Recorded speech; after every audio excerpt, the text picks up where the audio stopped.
Hello everybody, welcome to a quick coverage recap of what's happened in round one. Sorry, Alex is still in the room and he's just having a little chuckle about me streaming. Wales, we were paired against, thanks for that, we were paired against Djibouti, which is an African country, and we were heavy favourites to win.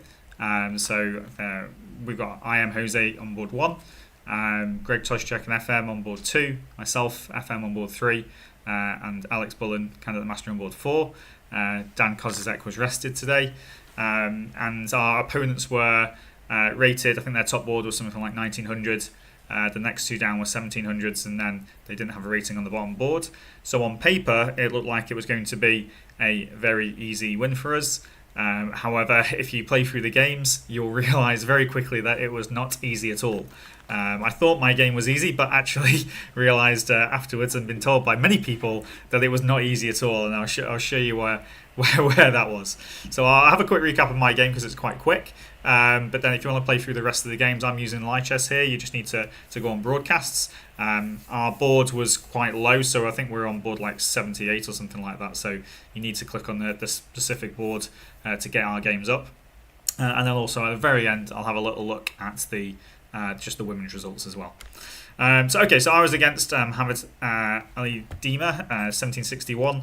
Obviously, more 400 points higher rated than this guy. Obviously, I found out some of his games, and straight away from move 1, I was a bit surprised when he played 1e6, which was not really what I was expecting. I thought from his games he would have gone like d5, c4, and then c6 and play the Slav like he's done beforehand. Very difficult to find games on these players. They played in a few Djibouti tournaments, and a couple of others, but Olympiad tournaments as well from 2 years ago. Whereas compared to games, him searching for me could probably search for quite a lot. But my opponent clearly had a bit of a plan, and I played c4, and then he surprised me by playing the English defence with b6, and I was like, okay, right, I know a little bit about this. I went knight f3, but e4 is the main move here. And after bishop b7, the idea is that you put your bishop on d3. So I'll have a look at this line, but I just felt like playing something a little bit different. And he went bishop b7, and I thought, okay, I'll fianchetto my bishop.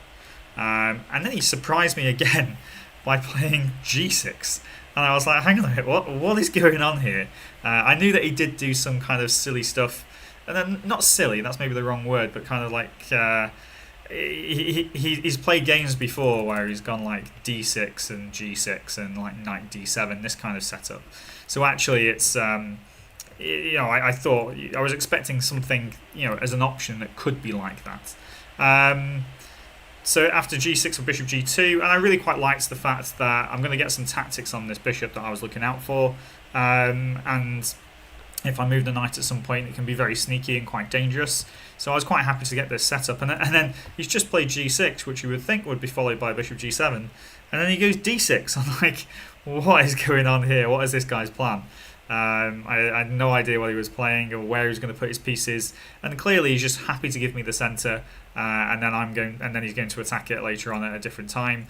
But after knight c3, knight d7, castles, bishop g7, I decided here to start going a little bit rogue. I'm castled with pieces developed. He's not, so I can start to gain some more space.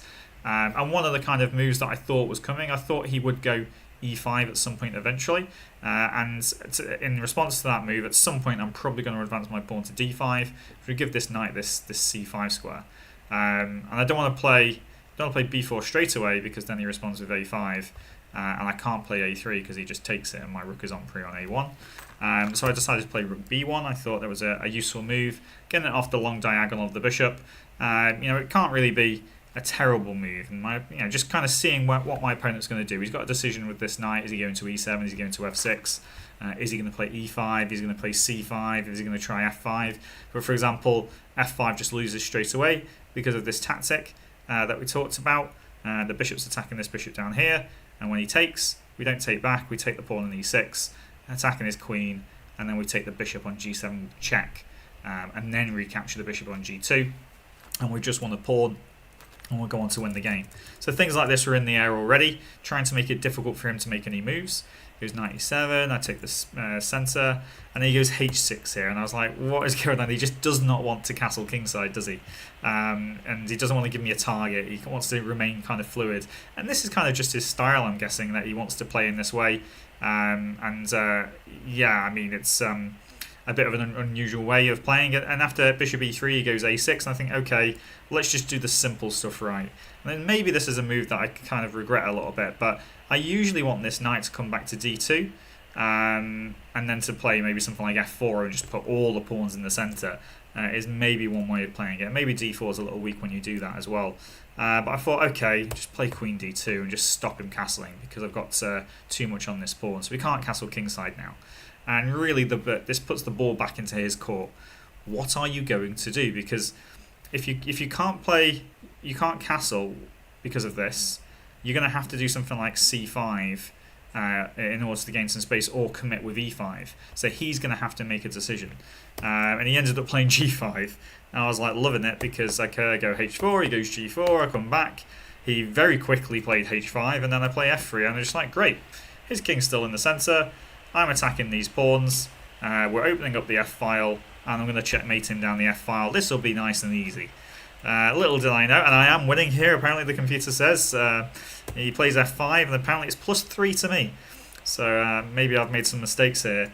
I take this pawn on g4, and he could have taken back this way, but it gets a little crazy here, because now when I do this move, he's got a bit of a problem, because he probably takes the bishop first, and how do I recapture him with the queen?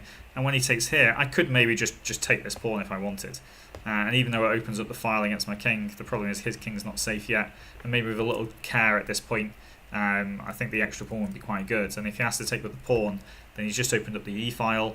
His king's not castling kingside pretty quickly. It's still going to be a target there. The f5 pawn's a target. Moves like, if we protect this guy, bishop g5, would be threatening to take on f5 there. So this was not possible for him. So we took this way, and I thought, okay, I actually nearly played knight e2 here, for just straight away. Very nearly played this move. And the idea is that where are the weaknesses? There's a weakness on e6, there's a weakness on h5.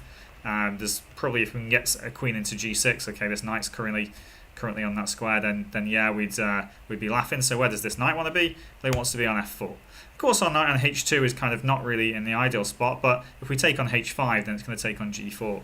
And we kind of accepted that, and they put it back there. But I decided to maybe play for some cheap trick, but also, again, put the ball back in his court to say, what are you going to do? So I went rook f2, and I was kind of ridiculously hoping here that he'd go knight f6, and then fall for this tactic of e5, where it unleashes the bishop and also the pawns attacking a knight. If he takes my bishop, I just take his knight, and we're equal material, but I'm attacking 3 different pieces at the same time. So that would have been pretty good. And you can't move the knight in the way, because it just gets taken. So that would have been good. But he played the right move, which was c5, and I thought this was probably his best try. And I had 2 options here. My second option was to play knight e2, because if he takes it, then when I take back with a knight, I'm attacking the pawn on e6, and it's really difficult for him to defend this pawn. And if he takes my knight off, then, well, he doesn't really want to give up this dark squared bishop, so my knight would be super strong on this square. I am a little bit worried, of course. I mean, if I didn't have the attack on this pawn, then this knight coming to e5, and this e5 square would actually be really good. The c4 pawn, the f3 square, and also as well, his bishop coming to e5 as well, attacking my weakness on g3. So for all these reasons, I still have to be very careful here, because if he's able to use this e5 square to really attack my weaknesses and cause me some problems, then if he gets his king castle queenside or something like that, or even keeps it in the centre and they're able to swap off pieces, then my position isn't great. It's going to take me some time to get this knight on h2 out as well. So I wasn't too completely happy with this, but I decided to go for a bit of a more risque variation. And I took the pawn on c5, and apparently this is a bit of a mistake, and the reason being is that I thought that his best move was actually to take with a knight, and the idea here is that I'm going to play b4, drive the knight back, and then I'm going to take the pawn on d6, and after bishop takes knight c3, I'm going to do queen takes e6. So I'll sacrifice the knight for 2 pawns, threatening a checkmate as well at the same time. This pawn might go at some point. This pawn on h5 might go at some point. My rook is going to come to d1. And I just thought that this was going to be really good for me, and I'll put the computer on later on to analyse it and maybe have a look at it over the board in a bit more detail. But he kind of didn't do this. He took this way, and now apparently I thought I played a great move. And this is, again, round one kind of, I don't know, nerves or just not having the right focus. I played queen d6 thinking that I was great, and he immediately blundered back and played knight f8. So if you're playing black here, what would you do? So if you're watching on record, just pause the video and have a go at trying to find a good move for black here, because there is a good move. And yeah, as I was pointed out, I had when I got back, Dan, who was resting, told me about it. I was like, what? Because I hadn't had time to analyse it. I've had people on WhatsApp tell me about it too. But apparently here, knight e5 is just a really good move. And the point being that after queen takes e6, he goes bishop c8. And my queen is trapped. I can't move it anywhere. So of course I hopefully would have spotted that and would not have taken that pawn and lost my queen. That would have been hugely embarrassing. I don't even know if I can sack something to even get it out. I don't think I can. So it would have been a queen for a minor piece, which would have been game over. Probably resignable. But here I would have had to swap queens. Or can I defend it with the rook? Maybe. Oh no, his knight and e5 is not bad. His knight and e5 is just really good. Attacking. This pawn on c4, f3. It's all very very bad for me. So I guess I would have had to swap queens. He takes back with the rook, and this position is just really good for black now. His king being in the centre actually helps him. This is weakness when the bishop comes here. This is kind of being targeted, but it's more this, the active rook, the knight coming into d3. How do I defend this pawn here? Maybe I have to go something like bishop f1 actually. And okay, if this had happened in the game, I would have still backed myself from this position to create some more chances to win the game. Yes, he's got a great position. It didn't really convince me during the game that he knew what he was doing at all, though. So I would have backed myself to still, even though he would have found this one move, then I still would have backed myself to turn this around for a win. I'm not any material down at the moment, right, which is the important thing. And so you can still make things difficult, keep playing and playing and playing until they make another mistake. But luckily he didn't see that. He saw that his pawn was under attack and realised that he could defend it with knight f8. And then it was game over because I go queen f4 now. And so I was getting really happy about this kind of queen d6, queen f4 manoeuvre, threatening this check here. And then we're going to bring the rook across to win his queen or win a piece, whatever he blocks it with. I actually thought he had some better tries. He actually took the knight.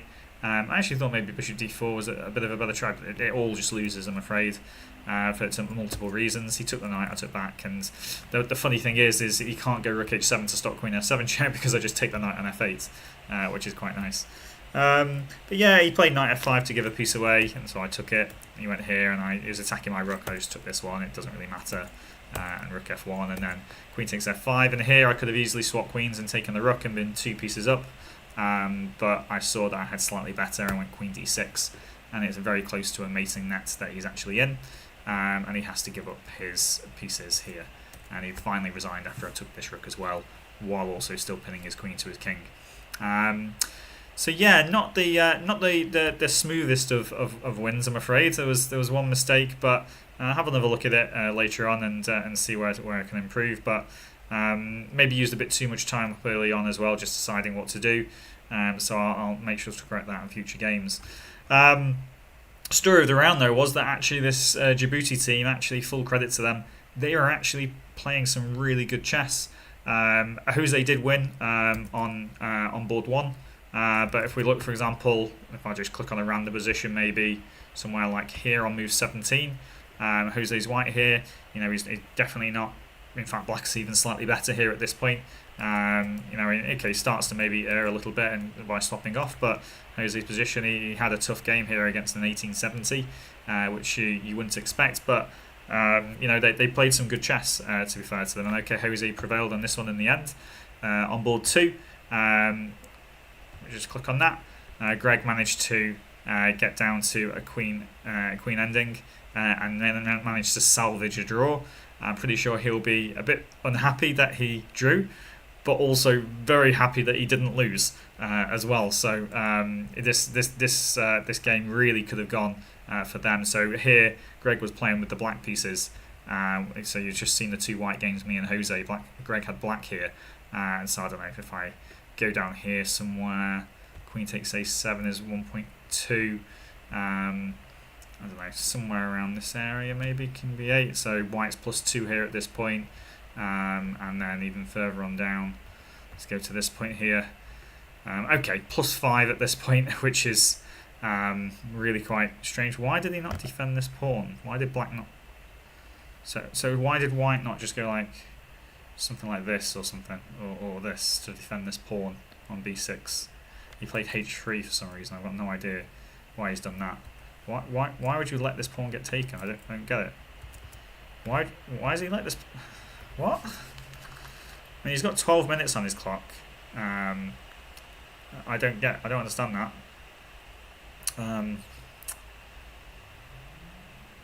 12 minutes. How much? All right. So he used 40 seconds and played h3. Clearly concerned about this and mate. Which is crazy, because if you go a5, then you're actually threatening, like, so here if the queen leaves d8, then you go check and mate this way. Why would you do that? Yeah, Greg got very lucky, but I think his opponent actually just played really well. Only rated 1779, and he got a draw with Greg, who's 2300. That's 500 rating points difference, more than, in fact, 522 rating points. Is that right? I done my math right, yeah? Difference, and he held Greg to a draw. So a full credit to his opponent there. He played Omar. Looks like he played a fantastic game. So that's 2.5 to us, and then finishing just after me, Alex Bullen was playing black here, and he whipped out his Karo Khan, which seems to do the trick for him. And I saw that he won a piece somewhere around, where was it? What move number did he get to? He's got some nice light square control with his knight. Nice knight on the c4 that can never be taken. It was around this point here, and his opponent decided to take this pawn on a7, which was going to lose the bishop. I think his opponent probably could have done better here, but here he took this on pawn on b6, and then after check, king here takes the bishop. Black is just winning. It's a piece for a pawn up. Should be quite simple. A bit surprised that Alex didn't choose a different way of playing it around this point here. I thought it's quite simple here to just go knight d5 check, the king moves away, take the rook, and then just play rook d8 and the pawn that's on d6. Alex chose a different method of checking this way and then taking the rook and going knight e8, which I just thought was a little bit... still works, still wins the pawn, but just maybe gives white a bit more play. He still lost, but maybe it doesn't matter. But I mean, Alex has got that to learn, hasn't he? So he's on the bench right now, just listen to it. That's right, mate. What's up? Why would I do all this nonsense and get his rook active? Knight e8 was genius. Knight e8 is genius. So we've won the match 3.5 halves, so off to I guess a good start, but definitely a bit of a wake-up call, and just goes to show that there's not many easy games in this event. But okay, we're going to have even stronger opposition tomorrow. I think the hypothesis says that we should get a team probably with 4 grandmasters in, or something like that, and I'm sure Daniel Kozicek will come back into the team. I don't know who will drop out though, but really good start. I know as well that I think the women won 4-0. I don't actually know what board number they were on actually. Let's just have a quick look. Where were they? Were they in the top half or bottom? They must have been in the top half, mustn't they?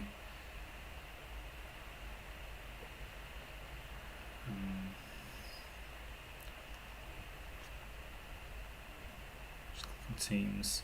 So on live chess, it looks like you have to find a board number.